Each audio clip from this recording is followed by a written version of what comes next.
तो आप लोगों के मन में ये आता होगा कि भाई टाइमिंग फायरिंग ऑर्डर कैसे सेट होता है। सबको ये कंफ्यूजन रहता है कि भाई सेट तो हम यहाँ से कर देते हैं कि भाई 4 स्टॉक है तो उसका 1342 है, 1 3 4 2, बट ये 1342 काम कैसे करता है, सबको दिमाग में ये है। ठीक है, तो आज बहुत ही सिंपल भाषा में, बहुत ही इजीली भाषा में आपको बता देता हूँ कि फायरिंग ऑर्डर कैसे काम करता है। ये है केम शाफ्ट, ये हेड में लगी होती है। जैसे केम शाफ्ट हेड में लगी है वैसे ये क्रेन शाफ्ट ब्लॉक में, इंजन ब्लॉक में लगी है। केम शाफ्ट की और क्रेन शाफ्ट की पोजीशन को बिल्कुल टॉप पोजीशन पे मिला के ये केम शाफ्ट की पुली है। ठीक है, इस पे आप मार्क देख रहे हो, इस पे मार्क है। ऐसे ही क्रेन शाफ्ट की पुली पे भी एक मार्क है। दोनों को मार्क को टॉप पोजीशन में सेट करके रखना है जिससे कि दोनों की टाइमिंग एक साथ सेट हो जाए। अब आपके पास ये निशान नहीं आता है पुली पे, तो आपको क्या करना है, मार्कर से निशान लगा लेना है।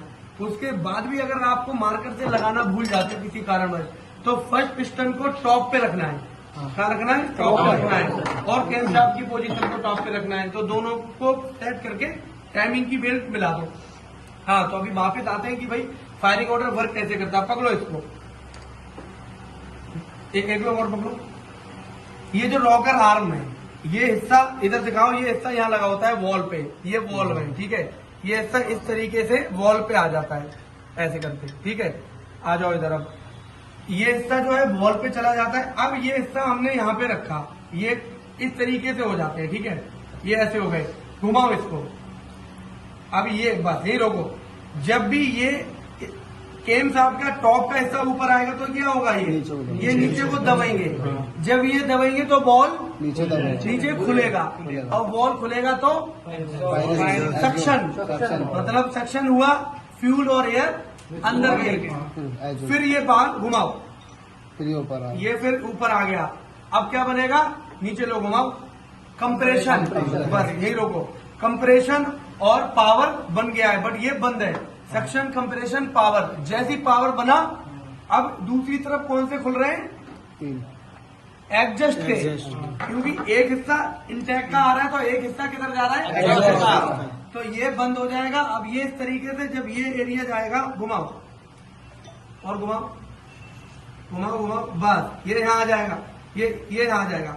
जैसे ये आएगा तो एडजस्ट के बाल खुल जाएंगे और सक्शन, कंप्रेशन, पावर, एग्जॉस्ट, सारा धुआं, जली हुई गैसें सारी बाहर निकल जाएंगी। तो जो भी फायरिंग ऑर्डर काम करता है इस केम शाफ्ट की डिजाइन के अकॉर्डिंग, इसको इस तरीके से बनाया जाता है। मैन्युफैक्चर ऐसे तैयार करती है कि जब हम फायरिंग ऑर्डर, जब हम केम और केम शाफ्ट को सेट करें तो इसकी ये डायरेक्शन होनी चाहिए कि अगर सक्शन की पोजीशन पे है तो वॉल खुलने चाहिए, अगर पावर हो रहा है तो बॉल उस टाइम बंद हो, जब लास्ट पावर हो जाए तो फिर सक्शन, कंप्रेशन हो रहा हो तो बंद रहे, पावर पे एडजस्ट के बॉल खुल जाए। इसी के अकॉर्डिंग फायरिंग ऑर्डर सेट होता है। इसीलिए 4 सिलेंडर है तो 1 3 4 2, 1342 इसके अकॉर्डिंग नापते हैं। ठीक है, 1342 होगा। अगर 3 सिलेंडर है तो 1 3 2 हो जाएगा। 6 सिलेंडर है, क्या बताया था, 1 3 2 और 6 सिलेंडर की बात कर रहे हैं। हाँ, 6 सिलेंडर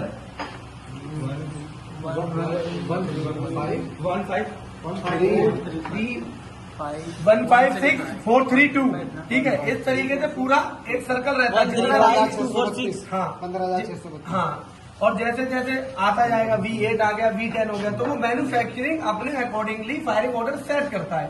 तो आपको लगता है वो बुकलेट में देख लो, जिस भी ब्रांड का उसका सर्कुलर देख लो, ऑनलाइन जाके चेक कर लो, इतना कोई बड़ा रॉकेट साइंस नहीं है। बट जो फायरिंग ऑर्डर सेट होगा वो क्रेंक शाफ्ट और केम शाफ्ट की दोनों की डायरेक्शन के अकॉर्डिंग सेट होगा। ठीक है, इधर दिखा दो एक बार।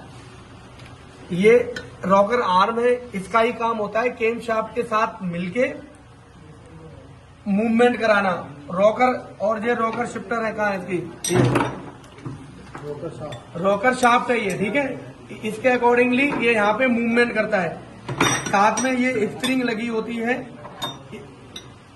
इस डायरेक्शन में, इस डायरेक्शन में ये तुम्हारी स्प्रिंग रहेगी। ठीक है, इस डायरेक्शन में इस स्प्रिंग का सबसे बड़ा काम ये है कि जब ये मूवमेंट कर रहे हो तो इसको सही डायरेक्शन में मूवमेंट कराना, क्योंकि इसकी और इसकी पोजीशन आप देख रहे हो बिल्कुल बहुत कम होती है, तो इसको सही डायरेक्शन में मूवमेंट कराने के लिए रॉकर आर्म ये जो है शाफ्ट है, इसे बांसुरी भी बोलते हैं। क्या बोलते हैं? बांसुरी। बांसुरी भी इसे बोलते हैं। इसका सबसे बड़ा काम है, अगर ये गलत लग गई तो क्या होगा, कुछ ही टाइम के देर में आप देखोगे तो अंदर ये नॉइज क्रिएट हो जाएगी, ऑयलिंग नहीं होगी तो सीज होने का डर रहेगा। क्योंकि ये आप होल देख रहे हो, ये देखो इधर भी होल देख रहे हो, इस तरफ तो आपका बोल्ट टाइट होगा, बट ये वाला एरिया जो है ना, इसकी डायरेक्शन में दिखाओ इधर, ये देखो इसके अंदर होल है लुब्रिकेशन के लिए। इसके अंदर जो है, ये देखो इसके अंदर लुब्रिकेशन के लिए होल है। हाँ ये देखो आप देख पा रहे हो ना,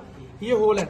जब इसका और इसका हेड का होल और इसका होल दोनों, ये वाला होल और इसका होल दोनों एक डायरेक्शन में आ जाएंगे तो इसके अंदर ऑयलिंग प्रक्रिया शुरू हो जाएगी। आप ये देखोगे, ये जो होगा ना ये रहेगा। जब इसके ऊपर इस तरीके से ये काम कर रहे होंगे रॉकर आर्म, तो इसके अंदर भी हमें क्या चाहिए? ऑयल चाहिए। अगर ऑयलिंग प्रॉपर नहीं होगी तो मेटल टू मेटल क्या बन जाएगा? चिपकने का डर रहेगा, क्योंकि metal to metal heat generate करते हैं। हीट जब जनरेट होगी तो आपस में चिपकने की संभावना है, क्या चिपकी जाएगा। ठीक है, इसके और इसके रॉकर आर्म और टैपिट के बीच में और केम शाफ्ट के बीच में ये रहा फिलर गेज। फिलर गेज कहाँ है? फिलर गेज कहाँ है? वही फिलर गेज। फिलर गेज के द्वारा, ये टूल है फिलर गेज, मोस्टली सारे जानते हैं। फिलर गेज के द्वारा हर ब्रांड का टैपिट की जो प्ले है, एडजस्टमेंट है, डिफरेंट हो सकती है।